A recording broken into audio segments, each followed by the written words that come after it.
Welcome to toy-polloi. Hello and welcome to another video from toy-polloi. Today we are working on another rare vintage Japanese Star Wars toy, and this time it is a 1978 Takara rocket firing R2-D2 that I managed to find on JPfans. Now in a recent video you will have seen that I fixed up this vintage Takara 1978 Darth Vader, again a rare Japanese toy, and that was a really fun project, so I thought I'd continue the theme and do another rare Japanese toy, which is this chap here. As you can see, he needs a few bits of work doing to him. So let's get on with the project and see what we need to repair. So here is the figure that we're working on today. This is a Takara 1978 missile firing or rocket firing R2-D2 from Japan. I don't believe this was actually released outside Japan, so I managed to pick this up using the JPfans website. If you want to find out more about that, then check out my videos over on toy-polloi 2, and you'll see the whole unboxing of this and all the things that I bought via the JPfans website. You can also find a link in the description which will give you some discount coupons off shipping, so do check that out. Now this droid is really pretty cool. You can see he's fairly sort of well worn, a little bit of yellowing going on there, but he does have some cool features. On the back we have this panel that opens up, and he should have some missiles that fire out here. Now clearly the missiles are missing, but that is something I do hope to make. We can sort of reverse engineer what the missiles should look like, and we should be able to get those back on and working again. He is also missing stickers, and the stickers are quite key on this droid because you can see he doesn't actually have any eyes. The normal R2-D2 has little eyepieces on the front there, but this one, the dome is really pretty simple, and the details were actually added with stickers. You can just about make out some lines there where the stickers should go. So we should have two stickers for eyes, and then there should be some stickers down the side of the legs. So those we will recreate.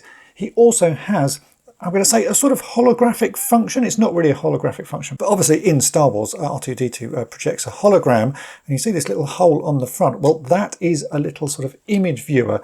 If I turn this round, and I will show you some stills because it's been very hard to actually capture this.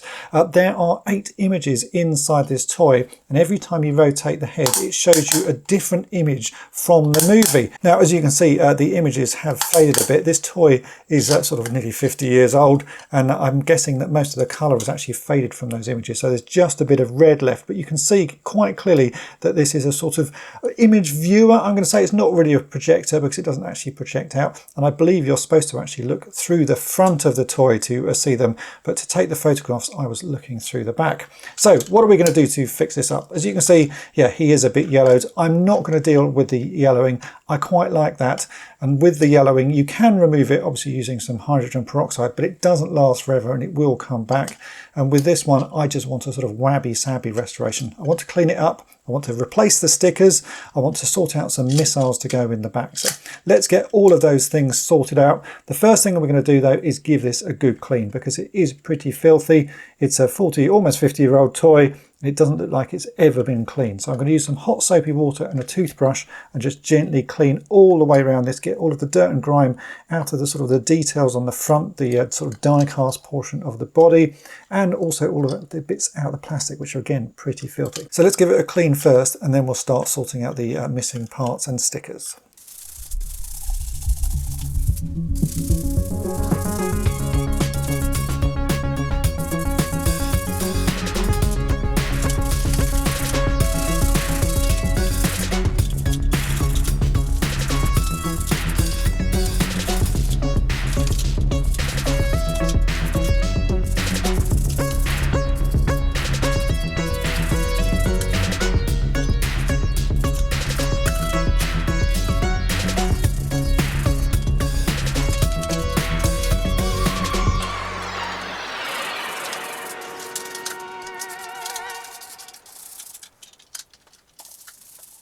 After a good clean, this is what he looks like, and it does look a whole lot better. There was so much sort of dirt and grime in all of the nooks and crannies on him. He's really looking a lot better, but he is missing the stickers, so that's the next thing I want to sort out. I've managed to find a few images of this toy with unused sticker sheets sort of sitting next to it, and luckily that is enough to actually recreate the stickers that are missing, because he's basically missing some blue bars down the legs here, so we've got 4 bars that we need, and then 2 stickers on his eyes. So I found enough images, and I can take measurements directly from the toy that I can take those into Photoshop and recreate them. So let's do that and get R2 R2-D2 looking like R2 again.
And here we go. After about 10 minutes work, I have recreated all of those stickers. So it's only 6 stickers in total, but it should be enough to make R2 look like R2 again. There are marks on his dome there where you can see where the actual eyepiece should go. So there's a square one there, a circular one there, and yeah, just the bars on his legs. So let's get these cut out, stuck on the toy, and see if it makes a difference.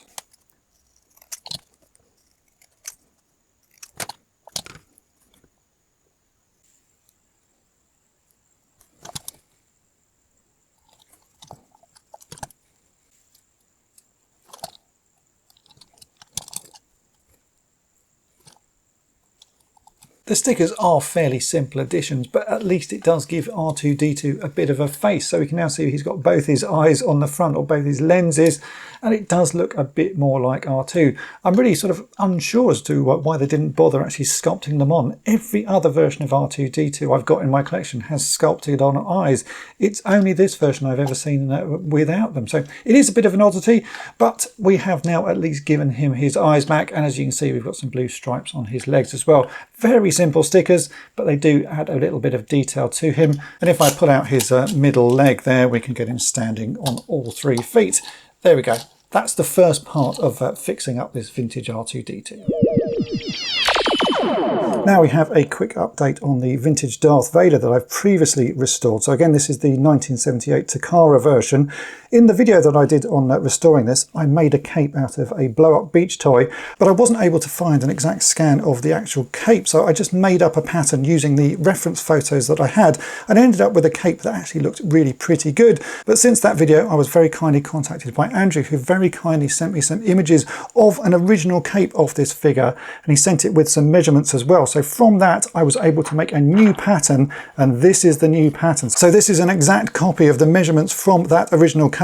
So I have now replaced the cape on my Darth Vader. Using that new pattern, I've cut up another beach toy, and this is the new cape. It is slightly larger, slightly longer, and the top of it actually fits onto the body slightly differently. It's still tied on with a bow, and the end result actually looks fairly similar to the one I made, but this is considerably more accurate because this is now based on actual images of the cape. So if you have this figure yourself and are missing the cape and want to make one, you can use the old video to see how I did it, but the new pattern is now available on toy-polloi.com. So go there, check it out, and see what you can make. Now we come on to the fun part of this project, and that is making these missiles that fire out of the back of it. Obviously, I am missing those, and it's going to be very unlikely that I'll ever find some to actually sort of put in this as a replacement.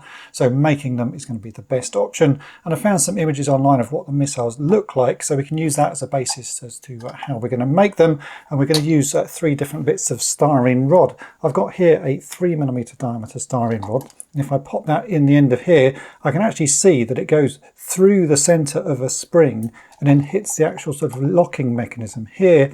And the way this locking mechanism works is there's going to be a hole in a piece of plastic, and you push that through, and then that little bit of plastic sort of pings up. You need a sort of a thicker bit and a thinner bit, and then a thicker bit again. It should be fairly straightforward to make, and having the pictures as well is a big help. So I'm going to use 3 different bits of styrene rod. I've got a 3mm piece here, which I need to make this sort of the back section that clips behind the launching mechanism.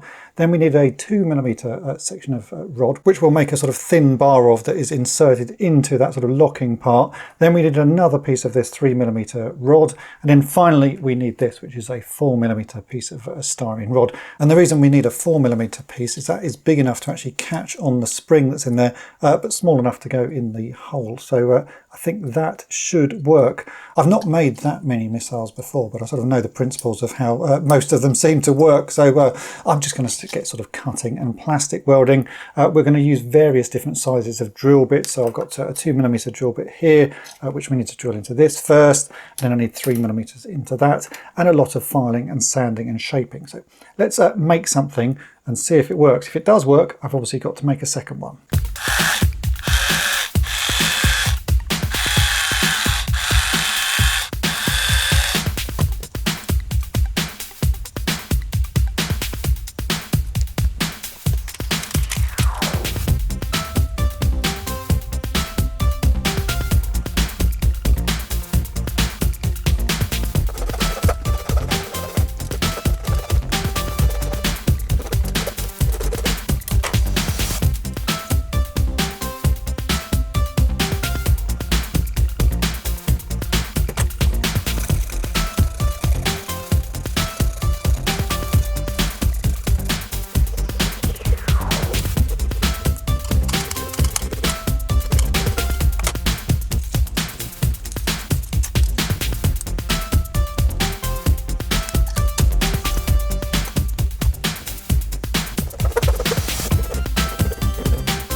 And after about 10 minutes work, this is what I've managed to make. I've made 2 little missiles. So we've now got to test these in the back of R2 and see if they actually lock in place. So let's see what happens. Well, that one's locked in.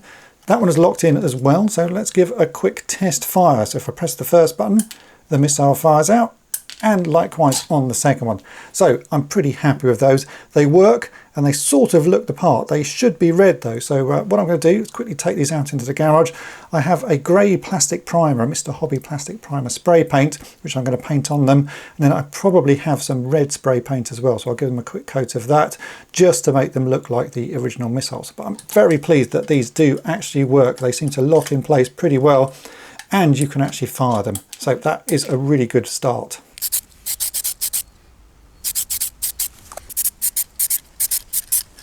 A few quick coats of paint and these missiles are now looking really pretty good, and they work really well. The stormtroopers are absolutely no match for this rocket firing R2-D2. I think it's a really nice little feature, and I can't believe it wasn't added to other R2-D2s at the time. Certainly it's not sort of canon, it doesn't actually fit with anything that you see in the movie, but it is a nice little extra thing to have on this toy. So I've now got this all working, and I'm really pleased with how these have turned out. And so that is it for the repairs on this vintage 1978 Takara rocket firing R2-D2 from Japan. It's been a really fun project. Now, I haven't gone too far on the sort of repairs on this. Obviously, it is still quite yellowed, and that is something that could be fixed. But as I mentioned earlier, it doesn't last forever. So in this instance, I just wanted to get him looking good for display, which meant sorting out the missing stickers, and those certainly do make a big difference. He's now got the eyes on the front of his dome, and also sorting out some missiles. So he actually is now a proper rocket firing R2-D2. As I said, I picked this up via the JPfans website, and so far I've managed to get some really amazing things from there, including the Darth Vader that you are seeing standing next to R2 at the moment. And I know there is at least another one from this line of toys, which is a C-3PO, so I'm going to be hunting for that, and hopefully over the next few months I will grab myself one of those that I can also fix up and add to this collection. And if you haven't checked out the JPfans website, then do follow the link in the description. That will give you $86 worth of shipping coupons, so do go and use those. Hopefully you have enjoyed this video. If you have, then make sure to hit the subscribe button and tap the bell to be notified each time I upload a new video. And if you really enjoyed it and want to help me out here at toy-polloi, then why not think about becoming a patron of the channel. You get early access to all of my restoration videos, plus access to an exclusive video series called On the Cutting Mat, where I show projects and restorations that you won't see anywhere else. So have a think about that, and thanks for watching. Thanks for watching toy-polloi. Subscribe for more great videos.